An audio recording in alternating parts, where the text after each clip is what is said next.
Bismillahirrahmanirrahim. Assalamu alaikum warahmatullahi wabarakatuh. I hope all of my students are fine and I am audible to all of you. आज जो subject हम start करने लगे हैं वो है क्लिनिकल का सब्जेक्ट और उसके लिए जो बुक पढ़ाई जाती है सुपरवाइज्ड क्लिनिकल प्रैक्टिस में वो बेडसाइड टेक्निक्स की बुक है बाय मोहम्मद इनायतुल्लाह। तो इंशाल्लाह हम इस बुक के जितने भी चैप्टर्स हैं उनको थोड़ा कवर करेंगे ताकि हमें क्लिनिकल पॉइंट ऑफ व्यू से थोड़ी नो हाउ हो जाए कि हमें क्लिनिकल में कैसे परफॉर्म करना है और क्लिनिकल में क्या क्या चीज़ें हैं जो हमारे नॉलेज में होना ज़रूरी हैं। So let's start. अब इस बुक में आप देख सकते हैं जो फर्स्ट चैप्टर है that is related to history taking and physical examination और ये चैप्टर जो है वो 32 पेजेस का है और this chapter is very easy लेकिन this chapter is the most important one too. Important इसलिए आज से कि जब तक आपको जनरल फिजिकल एग्जामिनेशन नहीं आएगी और उस एग्जामिनेशन को लिखना नहीं आएगा और हिस्ट्री लेनी नहीं आएगी आप बाकी सारे सिस्टम के साथ इस चीज़ को लेकर आगे नहीं बढ़ सकेंगे। Then we will proceed with cardiovascular system and respiratory system and so on, elementary canal her system को हम टच करेंगे और टोटल 7 चैप्टर्स हैं 6 चैप्टर्स हैं और 7th जो है दैट इज अ प्रैक्टिस कि हमने केसेस कैसे प्रेजेंट करना है। तो इंशाल्लाह इन 6 चैप्टर्स को हम 6 सेशंस में कवर करने की कोशिश भी करेंगे इंशाल्लाह, वरना थोड़ा सा प्रोलॉन्ग भी हो सकता है। तो without wasting time let's start.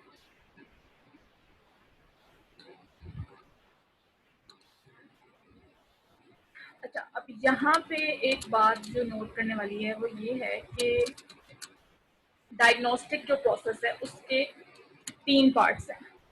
Diagnostic process के 3 पार्ट्स हैं। कौन कौन से हैं?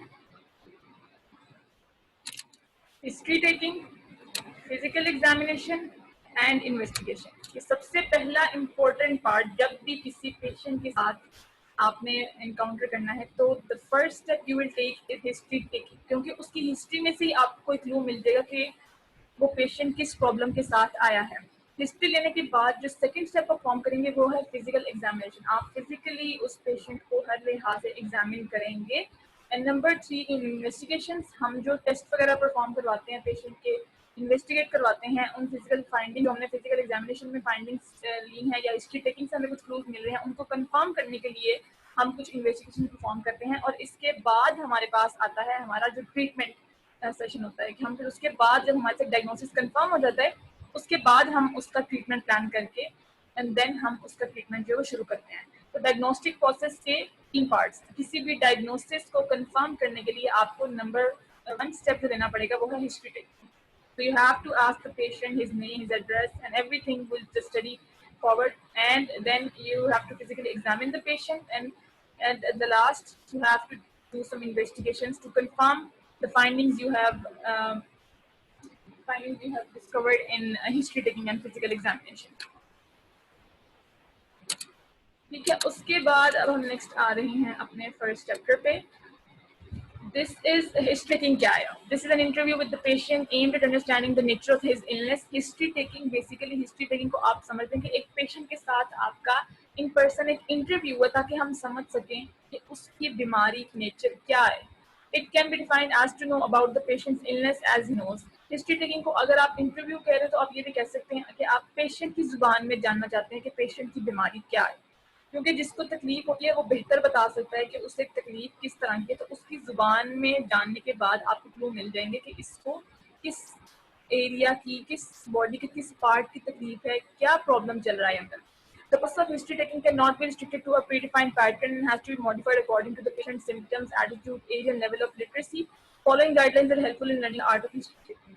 अब हम लोग स्टार्ट करेंगे अभी कि हिस्ट्री टेकिंग कैसे ली जाती है, लेकिन आप लोगों ने ये बात याद रखनी है कि हिस्ट्री टेकिंग का कोई भी डिफाइंड पैटर्न नहीं है कि आपने हमेशा इसी पैटर्न में हिस्ट्री लेनी है। आप इस पैटर्न को हमेशा आपने अपनी क्रिएटिविटी से इसको मॉडिफाई करना है। किन चीज़ों की बुनियाद पर पेशेंट की एज पे डिपेंड करता है, पेशेंट की लेवल ऑफ लिटरेसी पे डिपेंड करता है कि वो पेशेंट कितना एजुकेटेड है, वो आपकी बातें उर्दू में या इंग्लिश में समझ पा रहा है या नहीं समझ पा रहा। आपको कहीं पर पंजाबी बोलनी पड़े, कहीं पे कोई और लैंग्वेज में आपको उसको कम्युनिकेट करना पड़ेगा। पेशेंट का एटीट्यूड देख के भी आपको कुछ चीज़ें अवॉइड करनी पड़ेंगी, कुछ चीज़ें परफॉर्म करनी पड़ेंगी। पेशेंट के सिम्टम्स देख कर भी ज़्यादा जो पेन वाले पेशेंट्स होंगे वो बोल नहीं पाएंगे, तो आपको उनके अटेंडेंट से पूछना पड़ेगा या you have to wait for the patient to speak. तो ये सब चीज़ें आपको मॉडिफाई करनी पड़ेंगी पेशेंट के सिम्टम्स, उसकी एज, उसकी एटीट्यूड, उसकी लेवल ऑफ लिटरेसी के मुताबिक। लेकिन हम यहाँ पे जनरल एक पैटर्न पढ़ेंगे कि हिस्ट्री टेकिंग का जनरल पैटर्न क्या है। Guidelines for history taking. Your approach to the patient should be sympathetic, gentle, friendly, and confident, but not frivolous, sarcastic, or belittling. अब आपने पेशेंट के पास जब भी जाना है ना, तो आपने बड़ा अपना हमदर्दाना रवैया रखना है, बड़ा पोलाइटली, बड़ा फ्रेंडली आपने बिहेव करना है और कॉन्फिडेंटली बिहेव करना है कि पेशेंट को ये ना लगे कि इस डॉक्टर को कुछ आता नहीं है या मेरे पे ये अपनी प्रैक्टिस कर रहा है। आप उसको लगना चाहिए कि आप अपने नॉलेज में कॉन्फिडेंट हैं और आप बड़े फ्रेंडली हैं, बड़े जेंटल हैं, क्योंकि पेशेंट जो होता है ना, पेशेंट डॉक्टर, अल्लाह के बाद डॉक्टर के रहमो करम पे होता है। पेशेंट की आधी तकलीफ तभी ठीक हो जाएगी जब आप उससे पोलाइटली बात करेंगे, फ्रेंडली बात करेंगे। आधी तकलीफ पेशेंट की वहीं पे ठीक होती है। तो आपने कभी भी पेशेंट को ऐसा फील नहीं करवाना कि वो हकीर है और वो आपके लिए प्रॉब्लम है, और कोई ऐसी बात नहीं करनी जिससे उसको लगे कि आप सार्कास्टिक हो रहे हैं। तो नंबर, और ये तो हमारे अखलाक में भी आती है ना ये चीज़। तो एक बंदा तकलीफ में है तो आप उसके साथ कैसे फ्रेंडली नहीं हो सकते, ये तो अखलाक में बात की है। Second point, introduce yourself to the patient. अब आपने पेशेंट को अप्रोच कर लिया फ्रेंडली तरीके से, सिंपैथेटिक वे से, जेंटल वे से, पोलाइटली तरीके से, कॉन्फिडेंटली। उसके बाद आप पेशेंट को अपना इंट्रोडक्शन करवाएंगे, आप अपना नाम बताएंगे पेशेंट को, आप बताएंगे कि आप उसका एग्जामिनेशन करना चाहते हैं, ठीक है। आप अपने बारे में बताएंगे, अगर आप अपनी प्रैक्टिस कर रहे हैं तो भी आप बताएंगे कि मेरा नाम ये है and I am in this year of my studies and I want to ask you some questions, ठीक है। इस तरह आप बताएंगे। Third point, try to communicate in the language which the patient can fully understand. अब आपने कोशिश ये करनी है कि आप उस जुबान में पेशेंट से कम्युनिकेट करें जो पेशेंट पूरी तरह समझ सके। पेशेंट के साथ आपने, अगर तो पेशेंट इंग्लिश समझ सकता है तो आपने उससे इंग्लिश में बात करनी है, लेकिन मोस्टली पेशेंट पाकिस्तान में उर्दू या पंजाबी, तो पंजाबी वाले पेशेंट्स भी आपको ज़्यादा मिलेंगे। अगर गांव देहात से लोग आए हैं तो आपने ट्राई ये करनी है कि आपने उनके साथ पंजाबी में बात करनी है, ताकि इस तरह पेशेंट भी कंफर्टेबल हो जाता है कि डॉक्टर मेरे लेवल पे आकर मेरे से बात कर रहे हैं, ठीक है। उसका जो मेंटल उसको जो कंफर्ट मिलेगा आपकी कम्युनिकेशन से, उससे भी उसकी पेन ठीक हो जाएगी, ठीक है। तो आपने पहले उसको कंफर्टेबल करना है को, उसके बाद हम उसकी हिस्ट्री एक्चुअली स्टार्ट करेंगे। Fourth point, be courteous in the hospital. Don't interrupt patients or personal activities like eating. You should either wait for the patient to finish or come some other time. अब आपने अखलाकियात को आपने हमेशा ऊपर रखना है। अखलाकियात हमेशा they should be your first priority. आपने पेशेंट की अपने काम के लिए पेशेंट की पर्सनल एक्टिविटीज को डिस्टर्ब नहीं करना। अगर पेशेंट खाना खा रहा है और आप आए हैं लेकिन पेशेंट खाना खा रहा है, आपने ये नहीं कहना कि मैं पहले अपना काम परफॉर्म कर लूँ और फिर बाद में वो खाना कंटिन्यू कर लीजिएगा। आपने वेट करना है, और अगर पेशेंट उस टाइम पे नहीं हो पाता तो फिर आपने ट्राई करनी है कि आप किसी और वक्त आए, ठीक है। Last point, allow the patient to give his own account of current illness and then ask questions about aspects that remain. पहले आपने कोशिश ये करनी है कि पेशेंट को बोलने दें, पेशेंट को आप अलाउ करें कि वो बोले, वो आपको अपनी बीमारी के बारे में जितना बताता है ना वो बता ले, और फिर उसके बाद आप क्वेश्चंस पूछेंगे जो आपको लगा कि बातें वो नहीं बता पाया, जो चीजें डेफिशिएंट हैं, आप उनके बारे में क्वेश्चंस पूछ सकेंगे। First, listen to the patient, then ask his questions to complete the history and then write. पहले आपने सिर्फ सुनना है, और सुनने के दौरान you should be a good listener. A doctor should always be a good listener, whether it is a physiotherapist, a pediatrician, a surgeon, कोई भी मेडिकल प्रोफेशनल है, he or she should be a good listener. आपको पहले एक good listener बनना पड़ेगा। Patient जब अपनी हिस्ट्री, अपनी इलनेस के बारे में बात बता रहा है तो आपने उकता नहीं जाना। आपके फेस एक्सप्रेशन से ऐसा नहीं फील होना चाहिए कि आप तंग आ रही हैं। आपको बिल्कुल आपने अटकी होकर उसकी सारी बात सुननी है, क्योंकि उसकी बातों में से ही आपको बहुत सारे क्लू मिल जाएंगे। उसके बाद उसकी बात सुन लेने के बाद फिर आपने क्वेश्चंस पूछने हैं जो आपको लगेगा कि पूछना जरूरी है। और जब आप क्वेश्चंस पूछ रहे हैं या जब आप उसकी बात सुन रहे हैं, इस दौरान आपने कुछ भी लिखना नहीं है, ठीक है। आपके पास आपकी नोटबुक है या फाइल है, जो भी है, आपने उस पर लिखना कुछ नहीं, आपने सिर्फ चीजें अपने दिमाग में रखनी है, क्योंकि पेशेंट को ये तासुर नहीं देना चाहिए कि आप उसकी बात के दौरान अगर आप कुछ लिखेंगे ना तो पेशेंट को लगेगा कि आप अटेंटिव नहीं है और आप सिर्फ अपना अपना मकसद पूरा करने के लिए आए हैं। तो आपने सब चीजें अपने माइंड में रखनी है, उसके बाद उनको राइट अप करना है, ठीक है।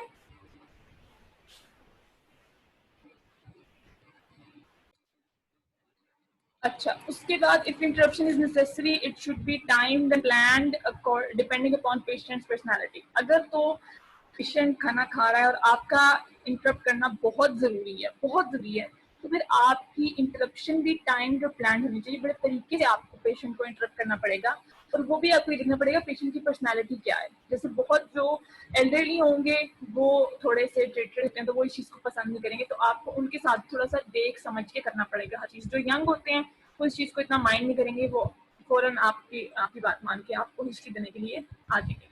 लेकिन जो थोड़े से एल्डरली होती हैं या कोई पेशेंट ज़्यादा पेन में है या प्रॉब्लम में है तो उसके साथ आपको थोड़ा सा टाइम जो प्लान होकर इंटरप्शन करनी पड़ेगी। Try to avoid asking leading questions. अच्छा, अब आपने कोशिश ये करनी है कि लीडिंग क्वेश्चंस आप ना पूछें। लीडिंग क्वेश्चन वो क्वेश्चन होता है जिसका आंसर यस और नो में दिया जा सकता है। For example, have you got pain in the chest और डायरिया। अब अगर आप किसी से ये पूछ रहे हैं कि आपको सीने में तकलीफ तो नहीं है या आपको लूज मोशन तो नहीं लगे हुए, डायरिया तो नहीं लगा हुआ, तो इसका जवाब हाँ या ना ही हो सकता है, तो आपने ऐसे क्वेश्चन नहीं पूछे। इसके बजाय अगर आपने पेशेंट से ये पूछ लेंगे कि have you got any pain anywhere या हाउ आर योर बाउल्स, तो इससे अगर पेशेंट को चेस्ट में तकलीफ हुई तो आपको बता देगा कि हाँ, जी मुझे चेस्ट में तकलीफ है, क्योंकि आपने पूछा अगर आपको कहीं पे भी तकलीफ है तो इसका जवाब वो हाँ या ना में नहीं देगा, वो आप बताएगा कि जी मुझे यहाँ पे तकलीफ है। फिर जब आप पूछेंगे हाउ आर योर बाउल्स, तो स्टूल के बारे में जब आप पूछेंगे तो आपको खुद ही बता देगा कि मुझे लूज मोशन लगे हुए हैं या मुझे डायरिया हुआ है। ठीक है, डायरेक्टली आपने नहीं पूछना कि आपको डायरिया है या नहीं। और ये सिर्फ डायरिया या चेस्ट पेन के मतलब नहीं, किसी भी पेन के मतलब। फॉर एग्जांपल किसी बंदे को शोल्डर पेन है तो आपने ये नहीं कहना कि आपको शोल्डर में पेन है, नहीं, आपने कहना आपको किसी एरिया में बॉडी के पेन फील होती है, इस तरह। आपने लीडिंग क्वेश्चन नहीं पूछने। लीडिंग क्वेश्चन का मतलब वो है हर वो क्वेश्चन जिसका जवाब येस और नो में दिया जा सकता है, आपने उस क्वेश्चन को अवॉइड करना है। इंस्टेड आपने उस क्वेश्चन को मॉडिफाई करके ऐसे पूछना है कि येस और नो में जवाब के बजाय पेशेंट खुद आपको कोई answer they. Encourage the patient to give details of his symptoms and discourage the use of pseudo medical terms like rheumatism, acidity, etc. अच्छा, तो आपने पेशेंट को कोई बात आती, पेशेंट को आपने इंकरेज करना है कि पेशेंट अपनी सिम्टम्स की, अपने इलनेस का एक डिटेल्ड अकाउंट आपको दे। और आपने ट्राई ये करनी है कि पेशेंट के सामने आप जो मेडिकल टर्म्स है ना, सूडो मेडिकल टर्म्स जो लगता है कि मेडिकल लैंग्वेज है, वो आपने अवॉइड करनी है। जैसे एसिडिटी या रूमेटिज्म है, कोई भी इस तरह की मेडिकल टर्म वो आपने अवॉइड करनी है। Don't display diagnosis except if it has been made by somebody competent and has been based on definite external tests as required. Otherwise, ask details of the illness as it occurred.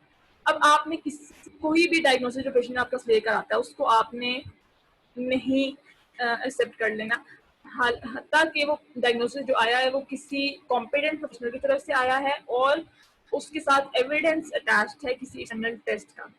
अगर evidence attach नहीं है या किसी competent body की तरफ से वो diagnosis नहीं हुआ तो फिर आपने डिटेल्स इलनेस की पूछनी है। For example, somebody being told to be a case of peptic ulcer without barium meal X-ray or gastroscopy is not acceptable. अब अगर पेशेंट आपके पास आया और वो कह रहा है कि मुझे लगता है मुझे स्टमक का अल्सर है, पेप्टिक अल्सर है, तो आप उस डायग्नोसिस को एक्सेप्ट नहीं करिए जब तक उसके पास कोई एविडेंस नहीं है। जब तक अगर उसके पास उसने गैस्ट्रोस्कोपी नहीं करवाई हुई या उसने बेरियम मील एक्सरे नहीं परफॉर्म करवाया हुआ तो आप डायग्नोसिस एक्सेप्ट नहीं करेंगे। तो यहाँ पे एक पॉइंट हमें यही पता लगा कि पेप्टिक अल्सर के डायग्नोस्टिक टेस्ट जो है वो गैस्ट्रोस्कोपी है या बेरियम मील एक्सरे है। Avoid writing when the patient is talking. मैंने पहले भी बात बताई आपको, जब पेशेंट बोल रहा है या जब आप उससे क्वेश्चन पूछ रहे हैं तो आपने लिखना नहीं है। This will give an impression as if you are not attentive. वही तासुर जाएगा कि आप अटेंटिव नहीं है। Brief notes can be scribbled down if necessary. Briefly आप कुछ पॉइंट्स, सिर्फ एक एक वर्ड में कुछ पॉइंट्स नोट कर सकते हैं अगर बहुत जरूरी है। Write down the history soon after the interview is over.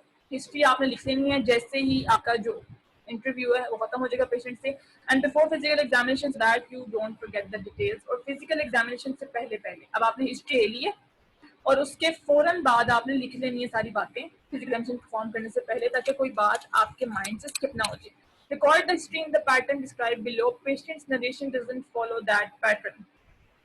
अब आपने हिस्ट्री जो रिकॉर्ड करनी है वो फॉलो पैटर्न में करनी है, वो भी हम पढ़ेंगे।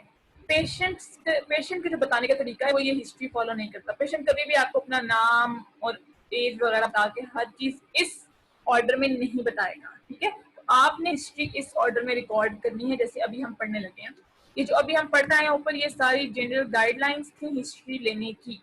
आपने पेशेंट के साथ फ्रेंडली बिहेव करना है, आपने पहले पेशेंट के साथ खुद अपना इंट्रोडक्शन करवाना है, पेशेंट के साथ उसकी लैंग्वेज में कम्युनिकेट करना है, पेशेंट को इंटरप्ट नहीं करना। अगर जरूरी हो तो फिर आपने इंटरप्ट करना है, पहले पेशेंट को सुनना है, फिर पूछना है और फिर लिखना है। और लीडिंग क्वेश्चंस नहीं पूछने। पेशेंट को इंकरेज करना है कि वो अपनी डिटेल्स बताए। मेडिकल टर्म्स को अवॉइड करना है और किसी भी डायग्नोसिस को एक्सेप्ट नहीं करना जब तक उसके साथ कोई एविडेंस टेस्टिंग अटैच नहीं है। अब हम पढ़ेंगे और पेशेंट की फिर अपनी हिस्ट्री, और हिस्ट्री जो है वो आपने ये सब रिकॉर्ड करने के बाद आपने फॉरन फिजिकल एग्जामिनेशन से पहले लिख लेनी है। तो डायग्नोस्टिक प्रोसेस में हम फर्स्ट पार्ट कराए थे हिस्ट्री टेकिंग। तो हिस्ट्री टेकिंग के अंदर अब क्या क्या चीज़ें आती हैं। सबसे पहली बात, आपने पेशेंट का नाम पूछना है, उसकी एज पूछनी है, उसका सेक्स, उसका जेंडर पूछना है, उसका मैरिटल स्टेटस पूछना है, whether the patient is single, married, divorced या विडो। ऑक्यूपेशन पूछनी है, पेशेंट का प्रोफेशन क्या है, क्योंकि बहुत सारे डिजीजेज जो हैं वो पेशेंट के ऑक्यूपेशन से रिलेवेंट होती हैं। और हमारे पास मोस्टली डिजीजेज जो फिजिकल थेरेपिस्ट एक डिजीज ट्रीट करता है वो मोस्टली ऑक्यूपेशन रिलेटेड डिजीज होती हैं। पेशेंट का एड्रेस नोट करना है, क्योंकि कुछ डिजीजेज जो हैं वो एक खास इलाकों में ज्यादा प्रेवलेंट होती हैं। ठीक है, उसके अलावा उसके बाद हम आ जाएंगे प्रेजेंटिंग कंप्लेंट्स। प्रेजेंटिंग कंप्लेंट्स के नाम से पता लग रहा है कि वो शिकायत जिसके साथ पेशेंट उस वक्त आया है या पेशेंट जिस शिकायत हॉस्पिटल आया था, कौन सा मसला हुआ था जिसकी वजह से पेशेंट को हॉस्पिटल आना पड़ा, उसे हम प्रेजेंटिंग कंप्लेंट कहते हैं। Third point, history of presenting illness. के पेशेंट जिस प्रेजेंटिंग कंप्लेंट के साथ आया है, जिस शिकायत की वजह से पेशेंट को हॉस्पिटल आना पड़ा है, उसके पीछे हिस्ट्री क्या है, कितने दिन से उसको कोई प्रॉब्लम चल रही थी या कोई और साइन ऑफ सिम्पटम्स आ रहे थे, वो सब जानना हिस्ट्री ऑफ प्रेजेंटिंग इलनेस में आता है। Fourth point, systemic inquiry. Systemic inquiry का मतलब ये है कि हम बॉडी के सारे सिस्टम्स के बारे में इंक्वायर करेंगे। किसी एक खास सिस्टम से तो ये बीमारी लिंक नहीं है, क्योंकि जरूरी नहीं है कि अगर किसी बंदे को स्टमक पेन हो रही तो उसको स्टमक का ही इशू हो सकता है कि उसको चेस्ट की कोई प्रॉब्लम हो और स्टमक में वहां पे फिर पेन आ रही हो। तो सारे सिस्टम्स की इन्वेस्टिगेशन करना जरूरी है। उसके बाद पास्ट हिस्ट्री। पास्ट हिस्ट्री में हम अभी डिटेल में पढ़ेंगे ये सब बातें। पास्ट हिस्ट्री में हम देखेंगे पेशेंट में कोई पेशेंट को बीमारी तो नहीं रही, या पेशेंट कोई ड्रग्स वगैरह तो नहीं लेता रहा, या पेशेंट के कोई ऑपरेशन ऐसे सर्जिकल प्रोसीजर्स तो नहीं पेशेंट के हुए। तो ये सब चीज़ें पास्ट हिस्ट्री में आएंगी। उसके बाद अगर फीमेल पेशेंट है उसकी मेंस्ट्रुअल हिस्ट्री हम लेंगे, क्योंकि फीमेल पेशेंट जो हैं उनकी मोस्टली डिजीजेज उनके जो मेंस्ट्रुअल साइकिल है उससे लिंक होती हैं। Seventh point, treatment history. जो ट्रीटमेंट पेशेंट पहले लेता आया है उसकी हिस्ट्री क्या, कौन कौन सी ड्रग लेता आया है, कितनी डोज पे लेता आया है, क्यों लेता आया है, ये सब बातें। देन फैमिली हिस्ट्री, पेशेंट की फैमिली के बारे में जानेंगे, क्योंकि कुछ डिजीजेज जो हैं वो इनहेरिटेड होती हैं, तो फैमिली हिस्ट्री के बारे में जानना भी जरूरी है। फिर पेशेंट की पर्सनल और सोशल हिस्ट्री जानना जरूरी है कि पेशेंट की अपनी कोई पास्ट में बीमारी तो नहीं रही, और पेशेंट की सोशल हिस्ट्री कि पेशेंट कितना सोशल है, किस किस्म के लोगों में उठता बैठता है, ये सब। और फिर पेशेंट की ऑक्यूपेशनल हिस्ट्री। इस समय आप देखें हम पेशेंट के बारे में जान रहे हैं, तो that is called history take. अब फर्स्ट पॉइंट है name. This is identity of the patient. Record the father's or husband name as well in order to differentiate between individuals with the same name. अब आपने ये तो patient की identity पता होना आपको जरूरी है। अगर आपको पेशेंट को मुखातिब करना पड़े तो आप उसके नाम से मुखातिब करेंगे। ऑब्वियसली पेशेंट का नाम पहले आपने जानना है। फिर उसके साथ अगर फीमेल पेशेंट है या मेल पेशेंट है तो उनका भी फादर का नेम और फीमेल का भी फादर का नेम। अगर कोई मैरिड खातून आपके पास आई है तो उनके हस्बैंड का नेम भी आप रिकॉर्ड लेंगे, ताकि इंडिविजुअल्स जिनके नाम अगर सेम है, फॉर एग्जांपल दो पेशेंट्स आपके पास सेम नेम के आ गए हैं, उनके फादर या उनके हस्बैंड के नेम से आप उनको डिफरेंशिएट कर लेंगे। Age, some patients are not sure about their age. कुछ पेशेंट्स ऐसे हैं जिनको अपनी एज के बारे में एग्जैक्ट पता नहीं होगा, इन अप्रोक्सीमेट एज। तो फिर अब वहां पे आप क्या करेंगे, कैसे आप उस पेशेंट की एज को गेस करेंगे। एक तो जनरल लुक से पेशेंट की पता लग जाता है, किसी भी बंदे को जनरली देख के पता लग जाता है कि अप्रोक्सीमेटली इसकी एज क्या होगी। Information like age at the time of marriage and age of eldest child can also help. या फिर अगर पेशेंट अपनी एज के बारे में श्योर नहीं है तो फिर आप उसकी शादी के वक्त उसकी क्या एज थी, या उसकी शादी कब हुई, या उनका जो सबसे बड़ा बच्चा है उसकी क्या एज है, उससे भी थोड़ा सा आप गेस लगा सकते हैं कि ये बंदा अपनी 40s में होगा या 50s में होगा या 60s में होगा। ये इसलिए भी एज जरूरी है।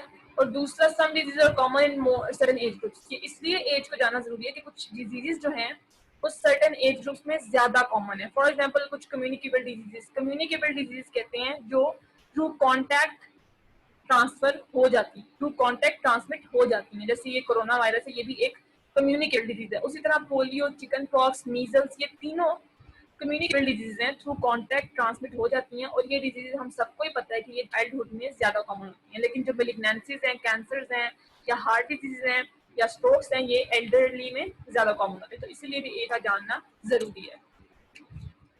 Sex, apart from identification value and specific diseases of genital organs, certain disorders are more common in one particular sex. अब कुछ तो जो प्राइवेट पार्ट्स हैं, जेनिटल ऑर्गन्स हैं मेल या फीमेल की, उनकी स्पेसिफिक डिजीज के अलावा कुछ डिजीज ऐसी होती हैं जो एक पार्टिकुलर जेंडर में ज़्यादा कॉमन होती हैं। For example ischaemic heart disease जो है वो मेल्स में ज़्यादा कॉमन है, लेकिन जो SLE है, सिस्टेमिक लूपस एरिथेमेटोसिस और प्राइमरी बिलियरी सिरोसिस जो है ये फीमेल ज़्यादा कॉमन है। Occupation, it not only gives clue about patient's socio-economic and educational status, but also tells about possible risk to his health. It is further discussed under occupational history. अभी हम occupational history में जाके आगे पढ़ेंगे कि patient के occupation जानने से आपको उसके सोशियो इकोनॉमिक और एजुकेशनल स्टेटस का ही पता चलता है कि पेशेंट कितना लिटरेट है, और दूसरा आपको यही पता चलता है कि इस ऑक्यूपेशन से पेशेंट को मजीद आगे उसकी हेल्थ को क्या नुकसान हो सकते हैं। Address, complete postal address is vital for further communication. Postal address patient का जान लें आप फॉलोअप के लिए। इस चीज के अलावा एड्रेस जानना इसलिए भी जरूरी है क्योंकि कुछ प्रॉब्लम जैसे आयोडीन डेफिशिएंसी या पैरासिटिक इन्फेस्टेशन हैं, ये कुछ खास इलाकों में ज़्यादा प्रेवलेंट होते हैं, इसीलिए पेशेंट के एड्रेस जानकर भी आप उसके डायग्नोसिस में आपको थोड़ा सा क्लू मिल सकता है। अच्छा, अब हम लोग यहाँ तक इसको स्टॉप करेंगे क्योंकि नेक्स्ट प्रेजेंटिंग कंप्लेंट आ रहा है हमारे पास, थोड़ा इम्पोर्टेंट है। तो I hope I have made my point clear till now इंशाल्लाह।